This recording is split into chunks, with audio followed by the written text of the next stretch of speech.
Assalamualaikum warahmatullahi wabarakatuh. Alhamdulillahirabbil alamin. Asyhadu an la ilaha illallah wa asyhadu anna Muhammadan abduhu wa rasuluh. Assalatu wassalamu ala sayyidina Muhammadin wa ala alihi wa ashabihi ajma'in. Amma ba'd. Qala Allah Ta'ala fil Qur'anil Karim.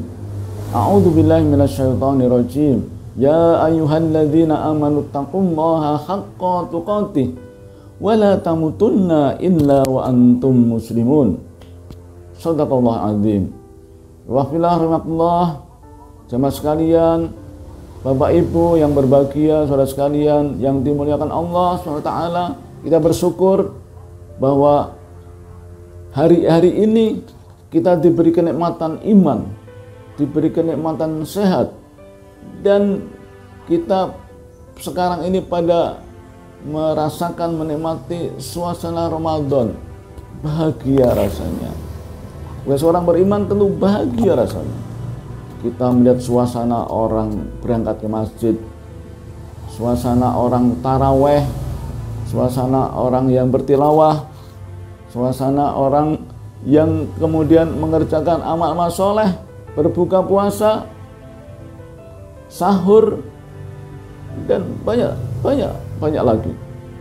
Pasar rakyat suasananya lain dibanding sebelum puasa, bahkan nanti setelah puasa.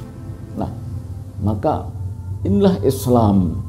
Kita nikmati Islam, maka akan kemudian lebih baik lagi, lebih banyak lagi manfaatnya, nikmatnya kalau kemudian kita bisa melaksanakan seluruh aspek kehidupan dengan cara Islam. Udkhulu fi silmi kafah. Masuklah kamu kepada Islam secara kafah. Dalam surat Al-Baqarah 208 di sana difirmankan, Allah berfirman begitu. Maka dalam bersosial, dalam berbudaya, dalam berorganisasi, termasuk dalam berekonomi, itu bagaimana kemudian kita juga menghadirkan nilai-nilai Islam pada diri kita, pada transaksi-transaksi yang kita lakukan. Maka Allah berfirman dalam surat Al-Baqarah 276, yamhaqullahu riba wa yurbis shadaqah.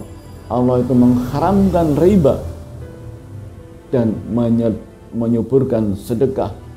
Mengharamkan riba, maka sudah dipraktikkan dalam bank syariah. Ada banyak bank umum syariah, ada banyak unit usaha syariah, ada banyak BPR syariah tersebar di seluruh Indonesia, di seluruh kota-kota, bahkan sampai pelosok.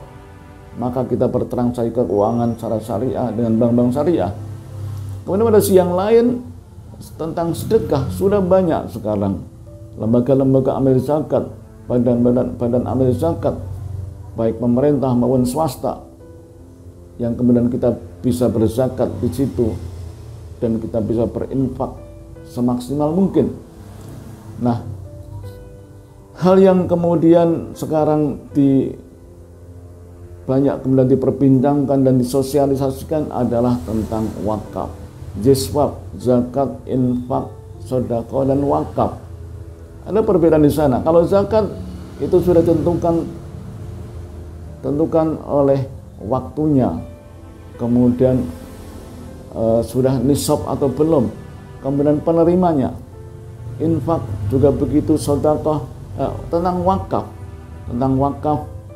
ini tentu kita sudah paham, tapi tentu hal yang wakaf produktif, bahwa wakaf itu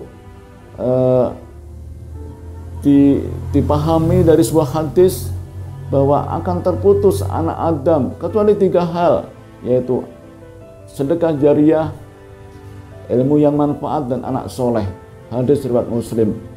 Anak soleh jelas kita paham, ilmu yang manfaat juga paham bagaimana kita menyebarkan ilmu. Nah, sedekah jariah ini kemudian dipahami oleh ulama, ada itu wakaf, sedekah jariah, karena dia tidak hilang, tidak hangus. Nah, wakaf itu ini yang menahan. Nah, wakaf itu ada 3. Wakaf benda tidak bergerak seperti tanah atau gedung, untuk makam, untuk masjid, untuk madrasah. Kemudian wakaf benda bergerak bukan uang, misalkan emas, logam mulia, bahkan kemudian saham, bisa kita wakafkan dividennya, hasilnya untuk mauquf alaih. Kemudian yang ketiga adalah wakaf bergerak uang atau wakaf uang. Ya, wakaf uang ini pun juga dibagi, ada wakaf uang itu sendiri dan wakaf melalui uang. Kalau wakaf melalui uang, maka kemudian uang yang diwakafkan itu untuk diwujudkan dalam sebuah aset tertentu, misalkan supermarket, misalkan gedung untuk usaha dan sebagainya. Tapi kemudian wakaf uang, maka uangnya itu dimasukkan di bank syariah yang sudah menjadi lembaga keuangan syariah penerima wakaf uang. Bisa secara permanen selamanya, bisa secara temporer dalam waktu 1 tahun atau 2 tahun dan sebagainya. Nah, bagi hasil dari deposito itulah yang kemudian diserahkan, disalurkan untuk mauquf alaih, untuk penerima manfaat, bisa anak yatim, bisa beasiswa, bisa UMKM dan sebagainya dan sebagainya. Luar biasa kalau kemudian wakaf ini kita gerakkan bersama-sama.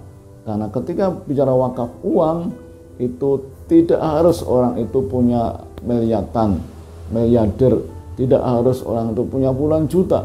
Cukup dengan minimal 1 juta, maka dia bisa berwakaf uang. Nah, kalau kemudian ini kita bisa akumulasi, kita gerakkan, kita kumpulkan untuk kemudian bersama-sama, maka luar biasa kita bisa ikut mengentaskan kemiskinan, kita bisa ikut meningkatkan kesejahteraan untuk masyarakat. Nah, bangsa kita menjadi kuat, bangsa kita menjadi baik dan bisa kemudian bisa memimpin dunia insya Allah. Nah, saudara sekalian, maka Ramadan itu menjadi momen, kita jadikan momen untuk kemudian berbuat yang lebih baik ke depan, salah satunya dalam hal wakaf. Sekian, terima kasih, mohon maaf, burung irian, burung cenderawasih.